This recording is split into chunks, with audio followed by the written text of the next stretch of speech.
In our previous episodes, we talked about the seeming contradiction between the notion that the Beit HaMikdash would materialize miraculously, min Shemaya, from heaven, or that Mashiach will actually build the third and eternal Beit HaMikdash.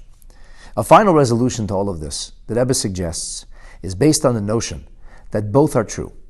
There will be a Beit HaMikdash built by people, led by Mashiach, right here in this terrestrial earth. However, there's also a Beit HaMikdash that's built in heaven.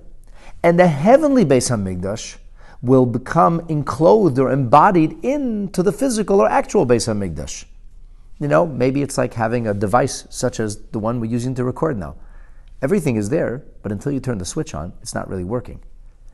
So in other words, there'll be physical bricks and mortar, and that'll comprise the actual structure of a Beit HaMikdash. But the energy and the holiness and the real magnificence of that Beit HaMikdash that will pulsate and throb with the presence of HaKadosh Baruch Hu, that will only come to fruition when the Beit HaMikdash from heaven embodies itself within the Beit HaMikdash on earth. And the Rebbe says something very interesting. Really and truly, the third Beit HaMikdash must come from heaven. And that's because it's supposed to be a Bayit Nitzchi, an eternal home. The first and the second Beit HaMikdash were destroyed. The third will never ever be destroyed. And that's why it has to be, in the language of the Zohar, Binyana de Kutchabrichu, something that God builds.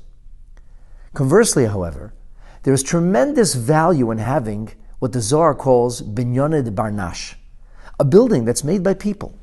And the reason is that the Nitzchias HaMikdash, the eternity of the Beit HaMikdash, requires heavenly participation. But it also needs to be part of this world.